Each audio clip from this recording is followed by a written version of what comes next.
This message comes from Progressive Insurance, where drivers who switch could save hundreds on car insurance. Get your quote at Progressive.com today. Progressive Casualty Insurance Company and Affiliates. Hello, hello. I'm Brittany Luce, and you're listening to It's Been a Minute from NPR, a show about what's going on in culture and why it doesn't happen by accident.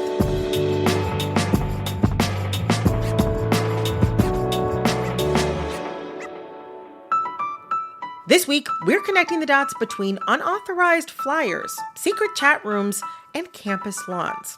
I know. How are all of these things connected? Well, we're going to find out with staff reporter for the Chronicle of Higher Education, Kate Hidalgo Bellows, and UC Irvine professor David S. Meyer, who studies social movements and public policy. Kate, David, welcome to It's Been a Minute. Thank you, Brittany. Good to be with you. I wonder, you both have looked at probably so many images and videos of campus protests. What is the most memorable protest sign you've seen all time? What do we want? Time travel. When do we want it? Doesn't matter. That's a good one. But to shift our tone, this week marks 1 year since the war in Gaza started, and basically 1 year of student anti-war protests. And this fall, things have been a little quieter on that front than they were during the spring semester. And that's for a reason. Universities have instituted new policies. At the University of Pennsylvania, Indiana University, and the Virginia Commonwealth University, students have to get approval for any outdoor event or demonstration. Students at Stony Brook University can't post flyers without approval. Even events such as vigils for Palestinians or lectures featuring Palestinian speakers have been canceled at the University of Maryland and Wake Forest University. Free speech has been in question at American universities for a long while. And less than a decade ago, there was a national, multi-year discourse about protecting free speech on campus. And I'm not seeing that as much right now. Are the campus free speech debates dead? We will revisit that. But first, Kate, why are administrators saying that they need to implement these rules? What we are hearing from administrators is that they cannot repeat the chaos of the spring semester, that they want to make sure that campuses don't get out of control like they said they did in the spring. And they're also using the argument that creating these protest restrictions or First Amendment time, place, and manner policies are intended to keep students safe and, ensure that people have access to the entire campus. So for those who may not know, what do you mean when you say time, place, and manner policy? So colleges that need to follow the First Amendment, public colleges, you are allowed to limit forms of expressive activities only to the extent that it affects the time, the manner in which they happen, so through flyers or chants and audio, stuff like that, and the place where it happens. Those are the only restrictions that you can put in place, and you can't make restrictions on the basis of content. So you can't ban progressive speech. But this does come on the heels of some really tricky stuff. Some Jewish students have said that they feel like their campuses became hostile environments toward them. And there have been reports of both anti-Semitic and anti-Islamic activity on some campuses. At the same time, there were some actors who used the argument of fighting against anti-Semitism to try and shut down pro-Palestinian speech. So administrators were faced with a problem. Where was the line between making sure all students felt safe on campus and restricting speech? It seems like the timing of the changes they made could be seen as an effort to avoid conflict. Now, there have been a variety of responses to the student protests from different school administrations, but for the schools that implemented these new rules, what are student protesters saying about their ability to speak on campus? They see it as an example of viewpoint discrimination. The pro-Palestinian protesters see these policies as being implemented in direct reaction to the protests of the spring, which they have been very vocal about, saying that they weren't violent, they were peaceful. They say this is intended to squelch their free speech rights. They're saying that these new time, place, and manner policies make free speech too burdensome. If you're going to require a reservation ahead of time to host a protest, that really is not in the spirit of the First Amendment that public universities and colleges have to follow. So they've been very vocal against these policies. Well, as I said earlier, in the mid 2010s, there was a heated national debate about free speech on campus. And it was mostly about students who held progressive values not wanting alt-right or, racist or sexist speakers to come to their campus. I think we can remember a lot of those op-eds in major newspapers and magazines across the country during that time. I know I do. But I'm just not seeing the same type of discussion, maybe even not even as much discussion about censorship or suppression of speech in the wider media coverage right now. Are campus free speech debates dead, David? Campus free speech debates are not dead, but they're complicated. And there are very few people who actually care about free speech as an abstraction. I think people tend to care about speech when somebody they don't like is platformed or somebody they do like is shut down or they feel that they can't say what they want. So free speech debates always come packaged in the particular. And the particular is generally what students and observers are responding to. It used to be a reliable thing in the mid-2010s. If you wrote a book from a conservative perspective, you scheduled your first stop on your speaking tour, on your book tour for UC Berkeley, because you could reliably expect students to try to shut you down and prevent use of campus facilities for you to talk about what you've done. That's what happened with Milo Yiannopoulos. And it's a great way to get a tremendous amount of attention, to then take your story to Fox News. I think the free speech debates that you remember not that long ago were really about protecting a space for conservative speech. The current debate about expression, I think campus administrators are going to say, of course, that they have no viewpoint discrimination in these new rules that you can't protest after 4 o'clock in the afternoon or after 3 o'clock in the afternoon, or that you have to get a permit 28 days in advance, because those are content neutral. But the students who staged those protests last spring that generated the disruption and the attention understandably think the new restrictions were directed at them. Yeah, like what David said, students have been pointing to the Palestine exception to free speech, which is a theory that posits that colleges and universities want to preserve free speech and allow as many voices on campus as possible, except when that involves advocating for Palestinian rights. The critics who are pointing to this, often students and faculty members, say that's a double standard and that it does not follow the First Amendment or speech policies that many private colleges are committed to. Campuses have long been hotbeds for political movements. Are there anti-war movements that used similar tactics to the ones that we're seeing now?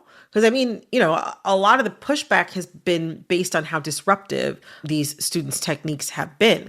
So there's very little that's new in the protest repertoire, but people are always trying to innovate. The debates about free speech go back to something that was actually called the free speech movement that started in Berkeley, California, at UC Berkeley. And it was about setting up tables to recruit people for civil rights work. That's how it started. And if you go online and type in Berkeley Free Speech Movement, you will see a graduate student named Mario Savio standing on top of a police car giving a speech. Pretty disruptive. Disruption is kind of the point of a protest action. You want to disrupt the functioning of your institution as usual, so people have to pay attention to your issue. And the encampment strategy, which I can trace back to the 1930s, was most famously used in the anti-apartheid movement in the 1980s, where students built shanty towns on college campuses and demanded that their universities divest from investment in South Africa to try to undermine the functioning of the apartheid government there. So when college administrators now say, we want free speech, but we don't want the disruption is part of the story. I will add that social media is a new factor from the other things that David mentioned, and that's certainly transformed the spring protests in terms of the ways that students were able to mobilize their peers and create a national movement. And it's also something that is harder than the other factors like tents and flyers and stuff like that for administrators to control or limit. Oh, that's a really good point. I wonder, are the college's responses different than they have been in the past? Campuses have always varied in their response to student protest. In the fall, however, I think what's a little bit different is that they seem to be marching in step. And that's new as far as I can recall. I think preempting is a great word. I don't know if college presidents have secret chat rooms where they coordinate about this stuff. Boy, that's a room I'm not going to get invited into. But they certainly watch each other. And they're certainly cognizant that college presidents have decided to resign from their jobs because of the political fallout from these protests. Yeah, to go into more detail about what David is talking about, I think college presidents do not want to be the next person to be asked to talk to Congress. And so they're very much on watch for that possibility. They don't want to deal with it anymore. I mean, we're talking about how some administrators feel as if they have to be content neutral in their messaging right now, but also money is a big factor. Where do funders fit into all of this? I've always imagined that something that presidents get evaluated on, I've heard this my entire career, is how well they do at raising money. When people who are capable of funding a building say, I'm no longer going to contribute, well, college presidents pay attention. Yeah, we have seen a couple examples of those campuses that have lost donors, or donors have threatened to pull out from their financial relationship, or they've had less success on giving days. So this is not something that's just hypothetical. I'm not in college. I left a long time ago. There's lots of people in this country who've never been to college or never finished. For people who aren't in college or never went, why should they care about these new rules? Why should they care about this free speech debate that is developing right now? I mean, the protests have been led by young people who are going to enter the workforce, whether that's academia or otherwise, and bring their beliefs and experiences with them. I also think it's important to know what's on the minds of young people, and certainly to remember that these aren't all young people. This is just a fraction. On one level, the fact that lots of students across the United States have seen horrifying pictures of civilian casualties or civilians being taken prisoner, and they say, we want to do something to stop the harm. I think that's encouraging. Okay, why should we pay attention? People who are willing to protest are likely to do something else. People who are willing to protest are quite likely to vote. So what happens in the hothouse of the university campus can easily refract back and spread to the rest of the world. And that's an exciting thing, and it's certainly worth paying attention to. Well, we will see what happens as this war continues. And as I imagine, students will continue to be protesting in whatever ways they can. David, Kate, I have learned so much here. Thank you both so much. Thank you, Brittany. Good to be with you, Brittany. And as a thank you, I would like to teach you something by playing a game with the two of you. Can you stick around for a tiny bit longer? Yes. Sure. We'll be right back with a little game I like to call, But Did You Know? Stick around. This message comes from NPR sponsor Sattva. Founder and CEO Ron Rudson shares the story of how he got started creating Sattva.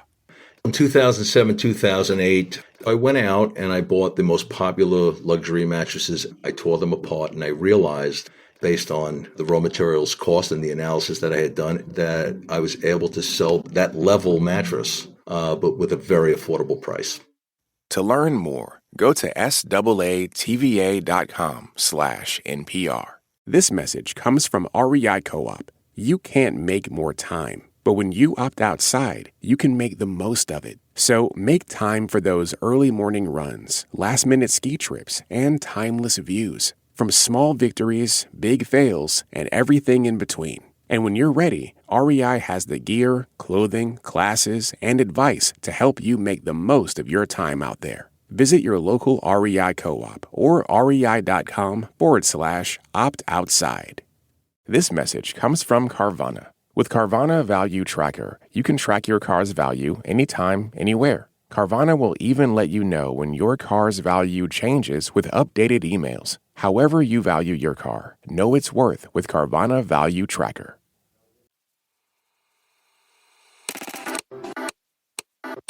All right. We're going to play a little game I like to call, But Did You Know? Here's how it works.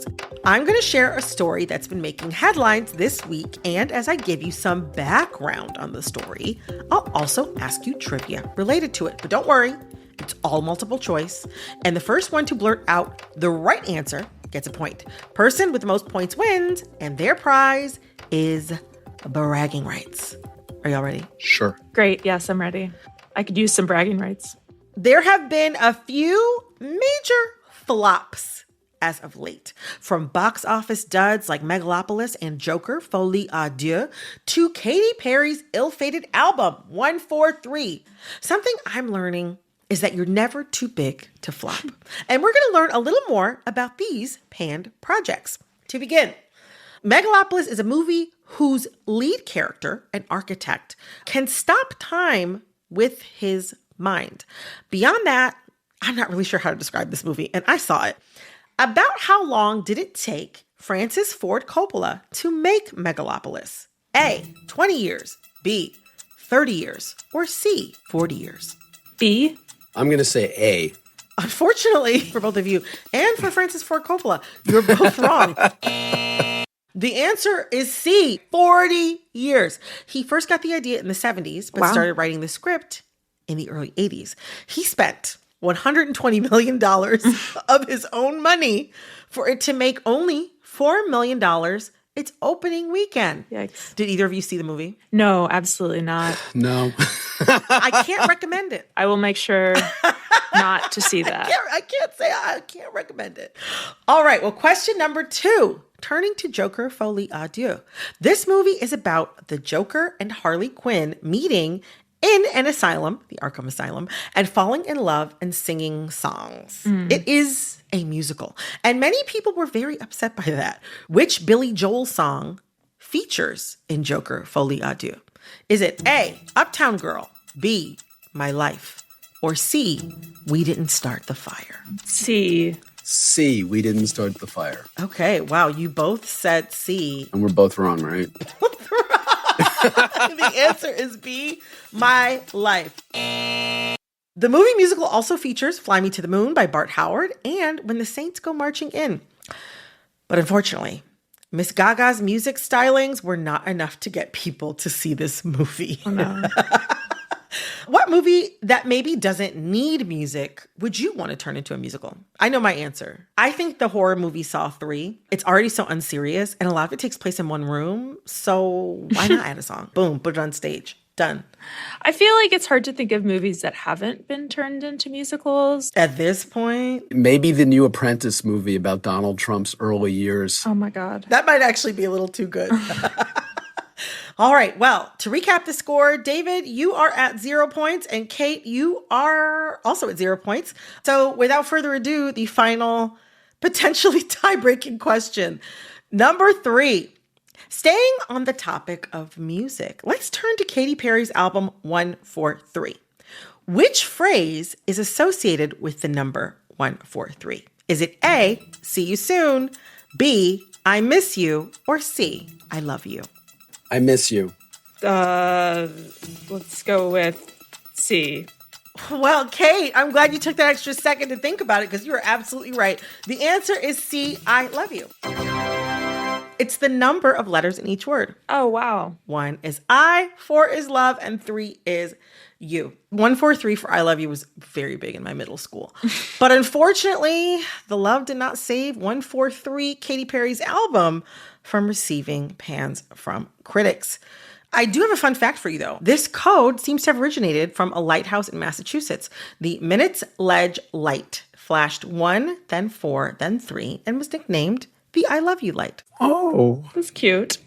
That is it for But Did You Know for this week. And congratulations to Kate on your win. Thank you. Thank you. Sorry to Katy Perry. And David, Kate, thank you both so much for joining me today. This was great. Thank you. Thank you, Brittany.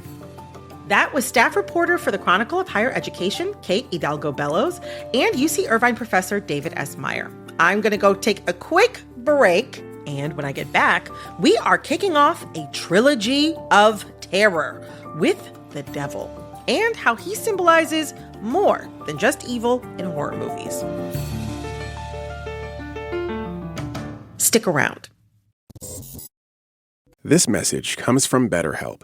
Can you think of a time when you didn't feel like you could be yourself, like you were hiding behind a mask? BetterHelp Online Therapy is convenient, flexible, and can help you learn to be your authentic self so you can take off the mask. Because masks should be for Halloween fun, not for your emotions. Visit BetterHelp.com/NPR today to get 10% off your first month. That's BetterHelp.com/NPR. This message comes from NPR sponsor NetSuite. What does the future hold for business? Can someone invent a crystal ball? Until then, over 38,000 businesses have future-proofed their business with NetSuite by Oracle, the #1 cloud ERP, bringing accounting, financial management, inventory, and HR into one platform. With real-time insights and forecasting, you're able to peer into the future and seize new opportunities. Download the CFO's Guide to AI and Machine Learning for free at netsuite.com/story. From poll numbers to talking points to all the drama, we get it. Election season can be a lot. That's why here at NPR's Pop Culture Happy Hour podcast, we're in the business of providing a little release from the squeeze of the political season. Try out any of our shows on the latest in TV, movies, and music to keep you grounded and bring you back to earth. New episodes every week on Pop Culture Happy Hour, only from NPR. Abortion is one of the most contentious issues in America. Now, some anti-abortion activists have set their sights on IVF. And so we're calling upon the parents, if they have children inside of the freezers, to go inside and get their babies out. On the Sunday Story from Up First, a look at a movement that says embryos must have the same rights as you or me. Listen now on the Up First podcast from NPR. Now that spooky season is in full swing, a lot of streaming services have been sprinkled with familiar faces like Jason Voorhees, Count Dracula, and my fave, Jigsaw. But there's one guy I really cannot stop seeing on my screen. I can't say I like him, and you probably don't either, but this dude is everywhere. I'm talking about the devil. Now, let's be clear, I'm not talking about the actual devil, which many people do believe in. I'm talking about depictions of him across pop culture, in movies, TV, and music. Back in 2021, Lil Nas X went viral for his song Montero, where in the music video, he seduces the devil and then becomes him. Call me when you want, call me when you need, call me in the morning, I'll be on the way, call me when you want. And then there was Doja Cat going demon mode. How my demons look. Now that my pockets full.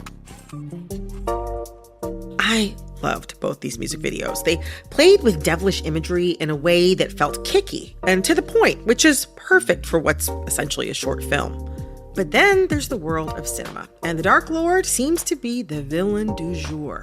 He's dominating in horror, and you can see various versions of him or his followers scheming in Longlegs. My friend that lives downstairs. Late Night with the Devil. Speak. You know who I am, Doctor. Evil Dead Rise, The Exorcist sequel, and many, many more. When I first started noticing the devil trend in movies, I have to be honest, I hated it. I thought it was lazy writing. Movies like that almost always end in ritual sacrifice or an exorcism. Which, if you can believe it, gets kind of old after a while. As a storytelling method, it reminds me of ending a mystery show with "It was all a dream." There's no big resolution or satisfying surprise. But it turns out there might actually be something interesting there, because some people think the devil is evoked in pop culture at particular points in history. This is going to be the first of 3 segments we're doing this October. I'm calling it the Trilogy of Terror. Once a week, every week for the rest of the month, we are going to break down different tropes in horror. So, to kick it off, I'm talking to historian of Christianity Travis Stevens and theology professor Klaus Yoder. Together, they're the co-hosts of 7 Heads, 10 Horns, The History of the Devil. And today, the 3 of us will dig deep into the devil's roots, from the Bible to the big screen. Klaus, Travis, welcome to It's Been a Minute. Thanks so much, Brittany. It's awesome to be here. Yeah, we are super excited. This is such a great show. Oh, thank you. Well, I'm excited to have you all here joining us for our Trilogy of Terror series. And specifically, we are here to talk about the devil. As you know, a lot of people believe in the devil and Satan, but today we are talking about the media and pop cultural depictions of the devil. So, in that vein, what do you think is the scariest devil you've ever seen? I'm going classic. It's The Exorcist. How do you go about getting an exorcism? If a person's, possessed by a demon or something. I know we don't actually see the devil, but that's part of it for me. Really? So my view is that if you actually represent the devil directly, it's not scary anymore. It takes something away.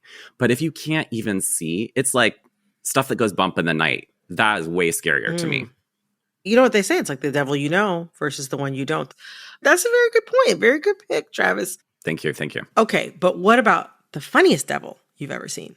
There is a devil in the German Reformation called the Pants Devil. So with the Pants Devil, you got to watch out for being too ostentatious with your styles and just standing out too much. The no fun Lutheran reformers of the late 16th century were like, that's the devil. You know what, though? I kind of like that. It's keeping you humble. Wow. Beautiful. Okay. So there are a lot of ways people have chosen to represent the devil in culture. And I'd argue that the devil is a very popular horror trope right now. What do you make of the prevalence of the devil in horror? Yeah, I think we talk about the current moment through the 20th century as a time of secularization, as a time when people are less religious. But I really think that people are getting a lot of their religion at the movie theater or on their screens, and sort of having this familiar traditional representation of evil that's accessible in a media form that, that sort of is able to be reinvented over and over again. Some of the most iconic representations that we've seen come at times of perceived powerlessness, of a loss of identity. A time of crisis is such a cliche, but we've spoken of The Exorcist. This is a post-Watergate film when the best and the brightest in the political class have very visibly failed spectacularly. Therefore, I shall resign the presidency effective at noon tomorrow. This is a time when gender norms are changing. We're in the era of Roe v. Wade. We're in the era of recognizing that single motherhood, single parenthood is a major social phenomenon.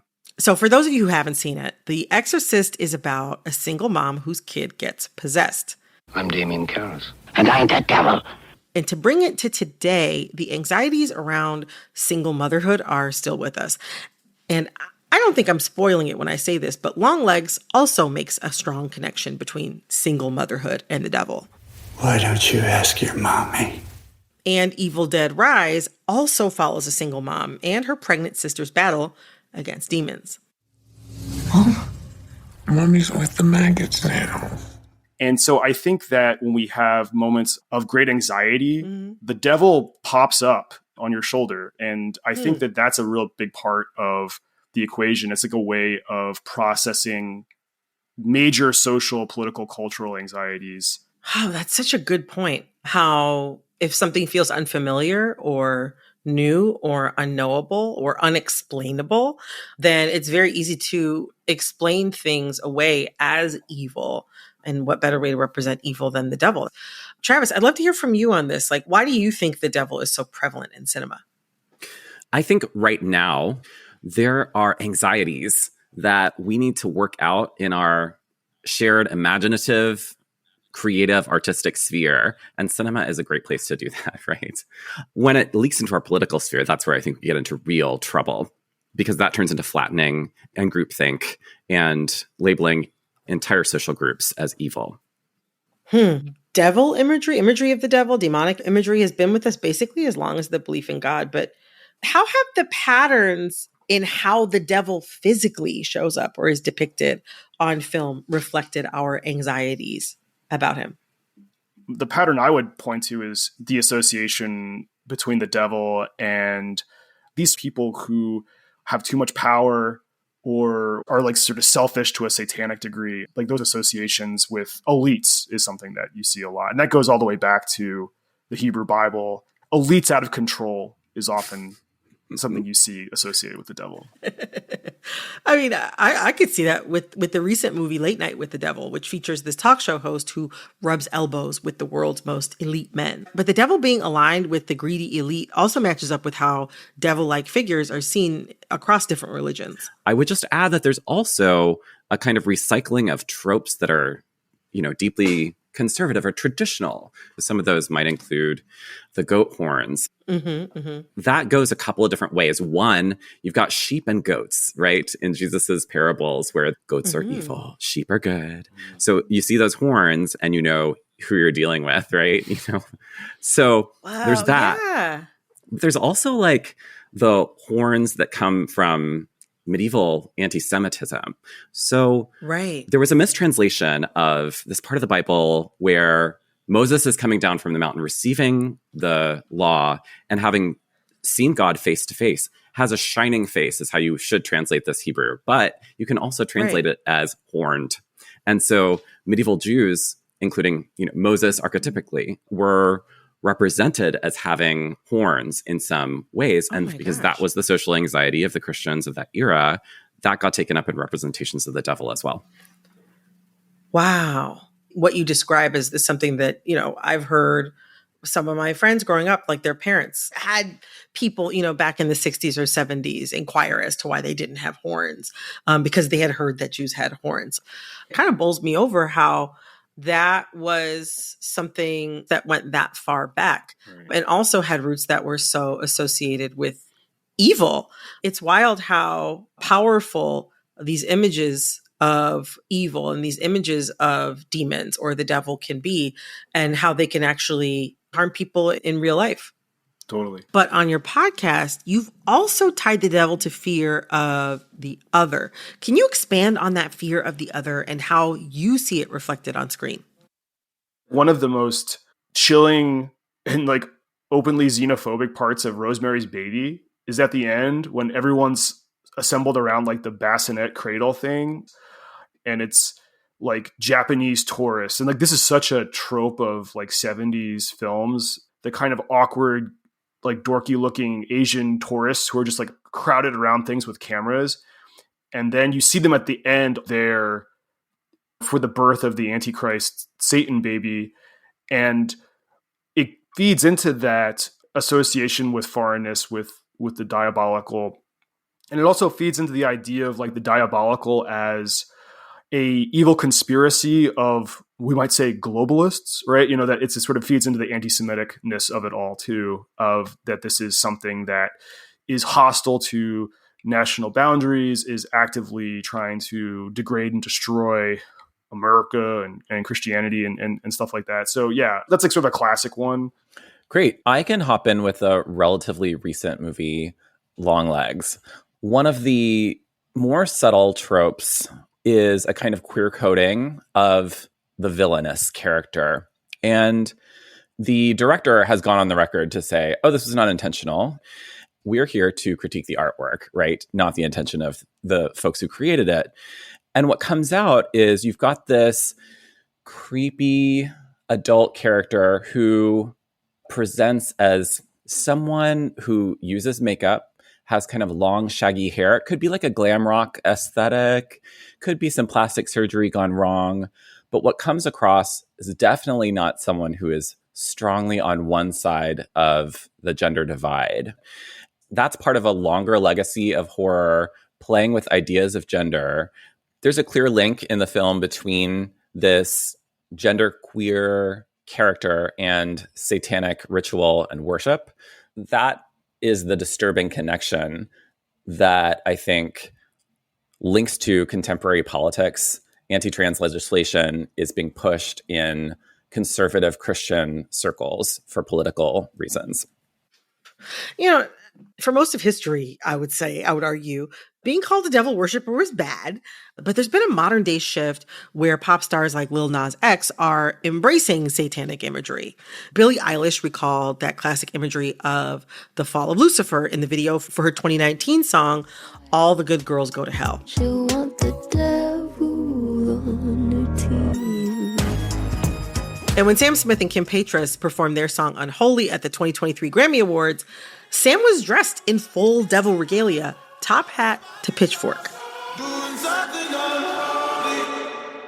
We're not saying that these people themselves are worshiping Satan. I'm not privy to that information. But what is powerful? What is powerful about embracing devil imagery for yourself? So I think first, the power move is the same one that queer people do when we reclaim the term queer. You think you have captured the essence of who we are. You think you've named who is good and who is bad. And it turns the tables on that mode. And there is something that is primally powerful about rejecting that kind of binary and saying, you can't control who I am. You can't name who I am. And you can't own who I am when I do that myself. It robs them of the power of naming us, which I think is huge. My first suspicion, anytime I see someone adopting some of the imagery of the devil or Satan, is that they're taking their power back. What about you, Klaus? The devil is a way of processing all of the horrible things humanity can do. Like, the devil is most interesting when the devil is the most human, because humans do horrible things to each other. The devil's like a great way to think through that. And so taking it back means like recognizing that, like, oh, there's a story to how I got here, whether I'm perceived as an aggressor or whether I feel like a victim. Like, I have reasons for what I've done. That's really like sort of powerfully in the background for why people claim it.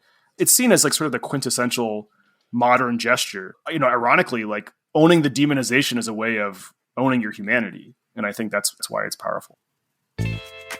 Well, Klaus, Travis, thank you both so much. It was so great to talk to you today. Thank you. So great to meet you, Brittany. Yeah, really love your podcast. Thank you, Brittany. This was awesome. Really appreciate it. That was Travis Stevens and Klaus Yoder, hosts of the podcast 7 Heads, 10 Horns, The History of the Devil.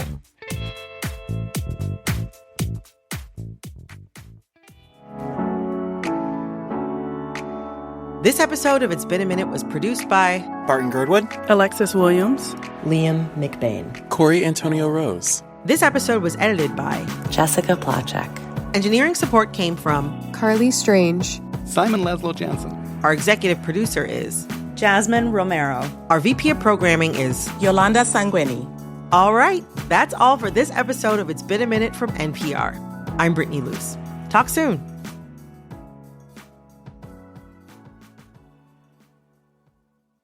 This message comes from NPR sponsor Capital One. The Capital One Venture X business card earns unlimited double miles on every purchase. Capital One, what's in your wallet? Terms and conditions apply. Find out more at CapitalOne.com/VentureXBusiness. This message comes from REI Co-op. From early morning runs to last-minute trips, make time to opt outside. When you're ready, REI has your gear, clothing, classes, and advice. Visit rei.com/opt-outside. For a while now, you've probably been hearing about book bans, how they're gaining momentum everywhere in Texas, in Missouri, Florida, and Pennsylvania. On the Code Switch podcast, we're taking a look at why. Why are so many books suddenly considered so dangerous to kids? Listen to our new series on the Code Switch podcast from NPR.